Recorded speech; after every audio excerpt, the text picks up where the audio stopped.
Bill Gates कहते हैं कि हम कोई जॉब करने के लिए नहीं बने, हफ्ते में 3 दिन काम करो और लाइफ को एंजॉय करो। लेकिन इन्फोसिस के फाउंडर नारायण मूर्ति कहते हैं कि इंडिया के यूथ को हफ्ते में 100 घंटे काम करना चाहिए। और इन दोनों बातों पर बहुत ही डिबेट चली और कई लोग बिल गेट्स के फेवर में थे सिर्फ इसलिए क्योंकि फॉरेनर ने बात कही है तो सही होगी और अगर किसी इंडियन ने कही है तो गलत होगी।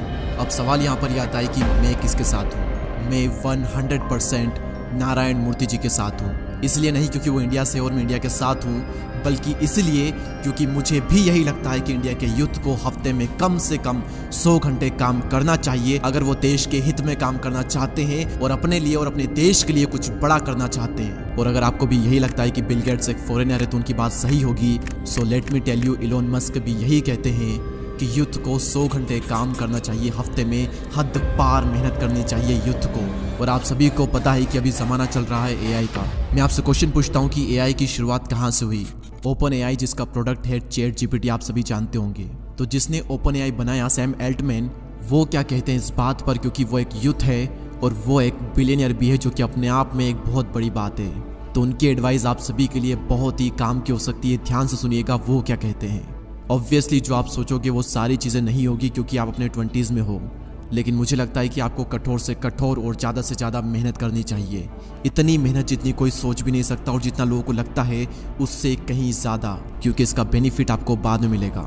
लाइफ बहुत ही अनफेयर है, कई बार किस्मत आपको चकमा देगी, लेकिन अपने करियर के शुरुआती टाइम में ज़्यादा मेहनत करना आपको लॉन्ग टर्म में कंपाउंडिंग इफेक्ट दिखेगा और इस लेवल का आपको रिजल्ट मिलेगा जो कि आपने भी कभी सपने में नहीं सोचा होगा। और ये इतनी अंडररेटेड चीज़ है और ये इतनी मोस्ट वैल्यूएबल एडवाइस है जो कि मुझे कभी भी नहीं मिली, लेकिन मैं आप सभी को दे रहा हूँ। अब यहाँ पर वीडियो को पॉज करें और इसका स्क्रीनशॉट लेकर बार बार इसे पढ़ें, क्योंकि ये एडवाइस आप सभी की ज़िंदगी चेंज कर सकती है अगर आप ये समझ के कि अभी शुरुआती टाइम में ज़्यादा मेहनत करना आपको लॉन्ग टर्म में कंपाउंडिंग इफेक्ट देगा। आप एक बात हमेशा याद रखना कि हद पार मेहनत करोगे तभी जाकर हद पार सफलता मिलेगी, हद पार संघर्ष करोगे तभी जाकर के हद पार कामयाबी मिलेगी। सपने औकात से बड़े देखते हो लेकिन अपनी औकात ही नहीं बनाते आप। पहले अपनी औकात बनाओ। इस लेवल का डेडिकेशन, इस लेवल की मेहनत अपने काम में डाल दो जो कि आज तक कोई भी नहीं डाल पाया। अरे उन लोगों से अपने आप को कंपेयर मत करो जो कि आपके आसपास है। अगर चिंदी से लोगों से कंपटीशन रखोगे तो जल्दी से खुश होकर सेटिस्फाई हो जाओगे और ज़्यादा कुछ बड़ा नहीं कर पाओगे। अपना कंपटीशन रखो उन लोगों से जो कि आपकी फील्ड में टॉप पर है, या फिर अपना कंपटीशन खुद को बनाओ कि कल का रिकॉर्ड आज तोड़ दूंगा और आज का रिकॉर्ड कल तोड़ दूंगा। हर दिन बेहतर बनूंगा, हर दिन अपने आप को हराऊंगा। ये आपका लक्ष्य होना चाहिए और ये होना चाहिए आपका कंपटीशन। और इतनी मेहनत करो कि दिन का चैन और रातों की नींद हराम हो जाए। खून के आंसू रुला दो खुद को, माँ कसम इसके बाद में आप कभी पछतावा नहीं करोगे, क्योंकि आलस करके कोई भी इंसान आज तक खुश नहीं हुआ और मेहनत करके, संघर्ष करके किसी भी इंसान ने आज तक पछतावा नहीं किया। मुझे नहीं पता कि किसी को भी अवार्ड लेते थे, किसी को भी स्टेज पर देख आपके अंदर से क्या फीलिंग आती है, आप क्या सोचते हो। लेकिन मैं क्या सोचता हूँ अगर मैं किसी को स्टेज पर देखता हूँ तो अंदर से सिर्फ एक चीज़ कि यार उस इंसान ने कितनी मेहनत की है, कितने बुरे दिनों से गुजरा होगा, कितनी कंसिस्टेंसी मेंटेन की होगी, कितना कुछ सहा होगा, क्या क्या छोड़ा होगा इसके लिए। और अंदर से आती है एक इंस्पिरेशन कि यार एक दिन मेरा भी आएगा जब मैं भी वहां पर होऊंगा और वहां पर होने के लिए मैं इस लेवल का एफर्ट डालूंगा, इस लेवल की मेहनत करूंगा जो मैंने आज तक नहीं की। और ये ब्रह्मांड देखेगा मेरी मेहनत और ये दुनिया देखेगी मेरी कामयाबी। और जब जब आपको मोटिवेशन चाहिए मैं देता हूं आपको रियल लाइफ मोटिवेशन अपने ही घर में। जब जब सिचुएशन ऐसी आए कि काम आपका बहुत ही इंपॉर्टेंट है लेकिन आपका मन नहीं लग रहा है, तो एक बार अपने माँ बाप को देखना और याद करना कि कितने दिन गुजर गए, महीने गुजर गए, सालों गुजर गए। क्या कभी पापा ने ये कहा कि आज मैं काम नहीं करूंगा? और क्या कभी ऐसा हुआ जब मम्मी ने खाना बनाने से, जल्दी उठने से, बर्तन धोने से, कपड़े धोने से मना कर दिया हो और कह दिया हो कि आज मन नहीं है, मैं ये सारे काम नहीं करूंगी?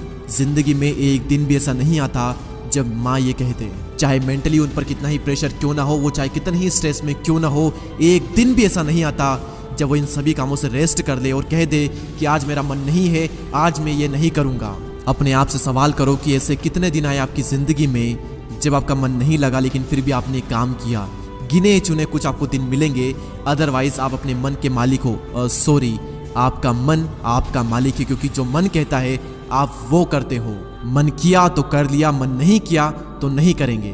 भगवान श्री कृष्ण कहते हैं कि मन को सन्यासी बनाओ और इन मोह के बंधनों को छोड़ो। और इस बात पर ध्यान लगाओ कि इस समय तुम्हारा कर्तव्य क्या है, इस समय तुम्हारा धर्म क्या है। और अभी अगर तुम मेहनत से बच रहे हो, सही काम नहीं कर रहे हो, गलत काम कर रहे हो, तो याद रखना एक वक्त बाद तुम्हारे ही कर्म तुमसे मिलने आएंगे। और फिर उस दिन तुम परेशान मत होना, उस दिन तुम रोना मत, क्योंकि मेरे अनुसार इंसान को उसके कर्मों का फल अगले जन्म में नहीं बल्कि इसी जन्म में मिलता है। और मेरी बात क्यों मानो, आप खुद देखो अपनी जिंदगी में आपको अपने ही पुराने कर्मों का फल मिल रहा है। अगर आपने सही कर्म किए होंगे, मेहनत की होगी, तो उसका रिजल्ट आपको मिला होगा। और अगर आपने गलत कर्म किए हैं तो उसका भी रिजल्ट आपको मिल रहा होगा। लेकिन जो बीत गया उसके बारे में सोचा नहीं करते। अभी अपनी खुदी को इतना बुलंद करो कि हर तकदीर से पहले खुदा भी तुझसे पूछे कि बता बंदे तेरी रजा क्या है। इतनी मेहनत करो, इतनी मेहनत करो कि किस्मत भी आकर के पूछ ही ले कि बता बंदे तेरी रजा क्या है, तू चाहता क्या है, ले ले बेटा, ये तो तेरा हक है। और लास्ट में सिर्फ इतना ही कहूंगा कि अब से मेहनत नहीं बल्कि हद पार मेहनत करो। इतनी मेहनत करो कि आपके आसपास वाले लोग आपको बार बार पागल कहे। जितनी बार पागल कहे लिख लो और समझ जाओ कि आप एकदम सही रास्ते पर हो और आप कर रहे हो हद पार मेहनत। हमारी कम्युनिटी का पार्ट बनने के लिए, हमसे जुड़ने के लिए सब्सक्राइब करके बेल आइकन को प्रेस करें। और अगर आप भी मेरी तरह यूट्यूबर बनना चाहते हो और थंबनेल डिजाइनिंग सीखना चाहते हो वो भी फ़ोन से, तो लिंक डिस्क्रिप्शन में है, अभी ज्वाइन करें। मैं आप सभी से मिलूंगा अगले वीडियो में। तब तक के लिए जय हिंद, जय भारत।